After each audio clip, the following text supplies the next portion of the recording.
ঈদের দীর্ঘ ছুটি শেষে ঢাকায় ফিরছেন রাজধানীবাসী।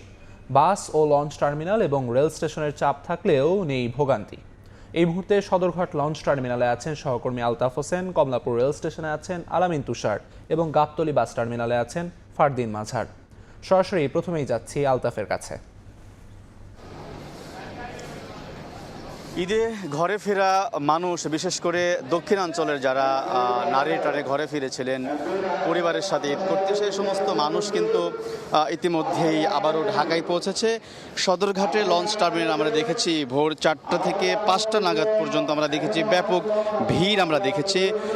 বলতে পারি যে উপচে পড়া জনসমুদ্রে পরিণত হয়েছিল সদরঘাট। এই মুহূর্তে আমরা দেখছি এখন পর্যন্ত অনেকেই কিন্তু লঞ্চ থেকে নামছেন এবং তাদের কর্মস্থলে ফিরছেন।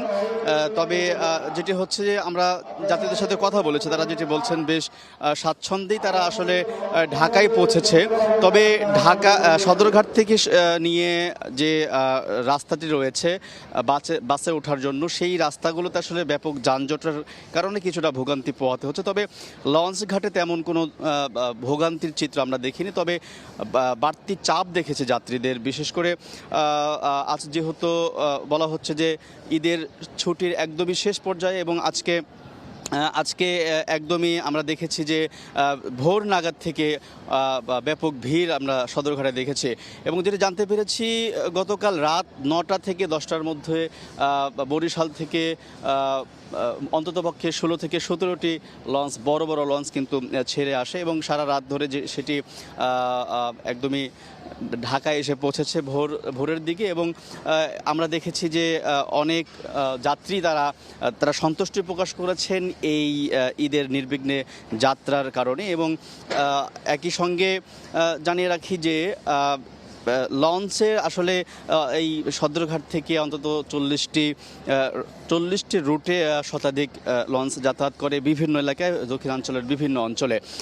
তারই প্রেক্ষাপটে প্রতি বছরই আসলে ভিড় থাকে। তবে এবার কিন্তু একটু ভিড় বেশি লক্ষ্য করা গেছে লঞ্চ, এবং এটার কারণ হচ্ছে তারা বলছেন, যাত্রীরা বলছেন যে আসলে বাসে কিন্তু এবার বাড়তি ভাড়ার একটি বিষয় লক্ষ্য করা গেছে, যে কারণে অধিকাংশরা এবার লঞ্চে বাড়ি ফেরার সিদ্ধান্ত নিয়েছিলেন। এবং একই সঙ্গে তারা কিভাবে লঞ্চে তারা কর্মস্থলে ফিরছেন। এই ছিল সদরঘাট লঞ্চ টার্মিনাল থেকে সর্বশেষ খবর। কিছুক্ষণ আগেই কিন্তু এই ট্রেনটি, আমার ডান পাশে যে ট্রেনটি চট্টগ্রাম থেকে ঢাকায় এসে পৌঁছলো। এবং দর্শক নিশ্চয়ই আপনারা দেখতেই পাচ্ছেন যে যাত্রীরা কিন্তু এরই মধ্যে নামতে শুরু করেছেন। যেহেতু আজকে ঈদের পরে প্রথম কর্মদিবস, সেই জায়গা থেকে নারী টানে আসলে যারা বাড়ি ফিরেছিলেন তারা আসলে প্রত্যেকেই এবার কর্মস্থলের কাজে ফেরার জন্য কিন্তু ফিরছেন বলাই যায়। সেই জায়গা থেকে যেহেতু কর্মদিবস হিসেবে এই দিনটি আসলে শুরু হচ্ছে, সেখান থেকে যারা যাত্রীরা রয়েছেন বেশিরভাগই আমরা দেখতে পাচ্ছি যে পরিবার পরিজন হয়তো আরেকটু সময় কাটিয়ে আসবেন, যেহেতু স্কুল কলেজ এখনও বন্ধ। আমরা বেশিরভাগ যাত্রীদেরকে আসলে দেখছি যে পুরুষ যারা যাত্রী রয়েছেন তারাই কিন্তু এই ট্রেনটিতে ফিরছেন। এর বাইরে আসলে যেহেতু এটি দক্ষিণবঙ্গের ট্রেন, সেই জায়গা থেকে ভিড় কিছুটা কম। সাধারণত উত্তরবঙ্গের ট্রেনে কিন্তু ভিড়টা বেশি থাকে। সেই জায়গা থেকে যদি বলি, এবং সাধারণ যাত্রীরা যারা রয়েছেন তারা কিন্তু আসছেন। এবং সকাল থেকে যদি আমরা বলি, ভোর 4:30টার দিকে একটি ট্রেন কিন্তু পর্যটক এক্সপ্রেস, তার পরবর্তীতে আমরা ধূমকেতু এক্সপ্রেস যে ট্রেনটি কিছুক্ষণ পরে ছেড়ে যাবে, সেটি কিন্তু রাজশাহী থেকে ছেড়ে এসে ঢাকায় পৌঁছেছিল 4:45-এ। এবং এরপরে নীলসাগর এক্সপ্রেস যে ট্রেনটি, সেটি কিন্তু 7টা নাগাদ কিন্তু ঢোকার কথা রয়েছে। প্রতিটি ট্রেন আমরা ওই ট্রেনগুলোর যারা যাত্রীদের অনেকেই দেখেছি, অনেকে যারা আসলে কর্তৃপক্ষ যারা রয়েছিলেন তাদের সঙ্গে যখন আমরা কথা বলেছি, তারা আসলে যেটা বলছিলেন যে সেই ট্রেনগুলোতে যথেষ্ট মানুষজনের ভিড় ছিল। যদিও তারা আমাদেরকে বলছেন যে অন্যান্য সময়ের তুলনায় এবারের ঈদযাত্রা বেশ নির্বিঘ্নেই তাদের আসলে কেটেছে। এবং সকাল থেকে এখনো পর্যন্ত যে ট্রেনগুলো আসলে ঢাকায় প্রবেশ করেছে এবং ঢাকা থেকে ছেড়ে যাচ্ছে, প্রতিটি ট্রেনই কিন্তু একদম সময় মতো নিয়ম মেনেই কিন্তু ছেড়ে যাচ্ছে এবং ঢাকায় ঢুকেছে।